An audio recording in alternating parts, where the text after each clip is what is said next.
Okay, now we turn to a totally different embryo than the frog, the chick. And we start with the chick egg, which is very different from the frog egg, very different from the sea urchin, Amphioxus. The chick is a big egg. And you know, when you have your eggs in the morning, you have a chick egg. That's a single cell. The chick egg is a single cell. And if you crack open the chick egg, put it maybe in a dish, you'll see a little tiny white cap on top of the yolk, very small. That's where the nucleus is. That's where the non-yolky cytoplasm is. That's where the whole embryo will develop from, this little cap. And that's the nucleus in there. That little cap of non-yolky cytoplasm is called the blastodisc. And this is all the yolky cytoplasm. That's the yolk of your egg. Okay, cleavage in the chick is very different than cleavage in the frog, in sea urchin, Amphioxus. It's what's called incomplete cleavage. This little blastodisc cleaves. But the cleavage planes cannot get through the yolk because the yolky cytoplasm is much too dense. So only cleavage occurs in that little blastodisc. So you get cleavage, and this blastodisc is now cellular, and we call it the blastoderm. Then what happens is a space forms below the blastoderm and above the yolk. This space is called the subgerminal space. And what happens here in this blastoderm is that the cells start moving towards the center and form a mountain. The mountain is called the primitive streak. And this is what some people call the chick blastula. It's not a real blastula because in a real blastula, it has a cavity within the cells, in the center of the cellular layers. Here, the cavity is below the embryo proper, but still people call this a blastula. Some people don't. Now what happens? Remember now, we had this building up of cells, making a mountain of cells in this little tiny blastoderm. And then imagine a stream going down this mountain. Remember, this is three-dimensional. So we have this mountain, and then imagine a stream going down the mountain. That stream is actually where the cells are going to move in during gastrulation. And that's basically what happens. But first, this blastoderm delaminates. It separates into two layers. The top layer is called the epiblast. The bottom layer is called the hypoblast. And then you get this real blastopore. That's the blastopore of the chick. And now cells move in from the outside to the inside. Remember, in the urchin and in Amphioxus, the way cells got in was simply by punching in the ball. In the frog, remember, that cells creeped in, first dorsally, then laterally, then ventrally. In the chick, however, the cells are getting in through this blastopore, that forms down the midline of this primitive streak. And this blastopore is called the primitive groove. So cells are moving in. The outer layer, which will stay outside, becomes mostly the epidermis and the neural material. Now you get the mesoderm moving in, with a little endoderm actually also.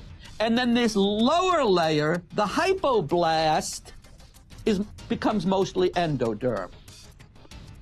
So that's gastrulation in the chick. It's a little bit different.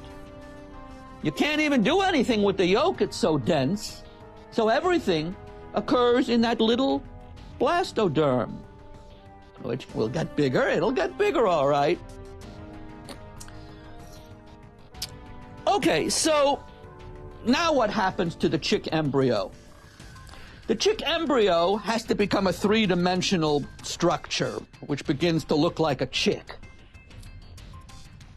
And this is a nice little summary diagram of what's basically happening, and that is this chick embryo itself folds at the head, folds at the tail, folds laterally to form a three-dimensional cylinder which lifts itself above the yolk. And then other membranes start forming.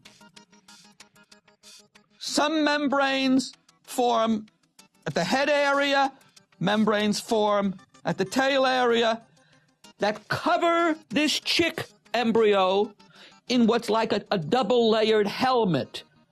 This fuses, and then you get this outer layer, which becomes the chorion. The inner layer becomes the amnion, and this space here is called the amniotic cavity. And this is all what's called extraembryonic coelom. We get another bunch of membranes forming from material just outside of the embryo proper. So not only do we have this double-layered helmet forming above the chick embryo, but now we get additional membranes which are engulfing the yolk. The yolk is in here. So these membranes are engulfing the yolk, and one of them is called the yolk sac. Then we have another membrane that develops, which collects the wastes. And that membrane is called the allantoic sac or allantois. And as you can see by the colors, the amnion and the chorion are made up of extraembryonic ectoderm or epidermis and extraembryonic mesoderm. The red is the mesoderm, remember. The blue is the epidermis, extraembryonic epidermis or extraembryonic ectoderm, you can call it. The yolk sac now, you can see, is not blue and red, but it's yellow and red, and so is the allantois, yellow and red. That means they're composed of extraembryonic endoderm, the yellow, and extraembryonic mesoderm, the red.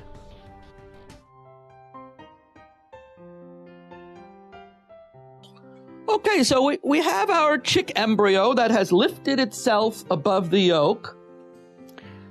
Now, if we make a cross-section through this, we'll want to see what's going on in terms of more detail. And we're going to focus on neurulation, and we're going to focus on the mesoderm divisions, how they develop. And also the endoderm actually becomes the real gut that actually will fold as this whole thing is moving above the yolk. So look, just like in the frog, we have the neural plate here, or prospective neural tube, the prospective epidermis here, and we have the endoderm, and we have the mesoderm. We call those mesoderm and endoderm because they're not prospective anymore. They have separated. But the prospective epidermis has not separated yet from the prospective neural tube. That's why we always call it still at this stage, until we get down here. At this stage, this is still prospective epidermis. This is still prospective neural tube. Or you can call this the neural plate. So notice what's happening is that the neural plate is folding, just like in the frog. Finally, it makes a complete circle and it drops below the surface. And remember, this is now a elongated cylinder. This is just a section through. This is just a section through this cylinder. So now we have the fully formed neural tube, which is a tube, and we have the notochord, which is a cartilaginous rod below the tube. And now we have the rest of the mesoderm that's starting to separate into the important mesodermal components. The somite, which we mentioned, gives rise to muscles of the back, the vertebral column, the dorsal dermis, etc. We have the mesomere, or the intermediate mesoderm, which gives rise to the kidneys and the gonads. And we have the hypomere, which consists of two components: the somatic mesoderm in contact with the epidermis, and the splanchnic mesoderm in contact with the endoderm. And that actually split. This piece here that will form that has split. And the space that's created as a result of the splitting of this prospective hypomere is the coelom, the body cavity.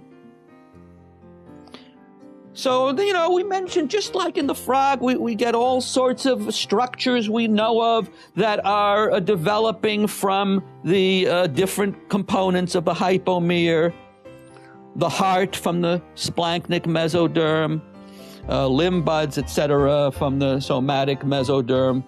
So basically what we have here is a summary of the early chick development. And remember that notochord, just like in the frog, sends messages, sends inducers up to the overlying neural material that tell it to form neural structures.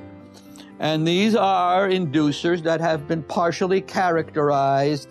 They're proteins, and it's exciting. It's an exciting area because, nowadays, let's say if somebody gets paralyzed, you really can't repair that spinal column, and they remain paralyzed. But imagine if you could induce the formation of new, fresh spinal cord material. There are labs all over the world that are trying to isolate these inducers. So that's basically an overview of the early developing chick embryo. And when we move on to the slides, you'll see a lot of this. And I think this will give you a good idea of what the slides are going to be all about.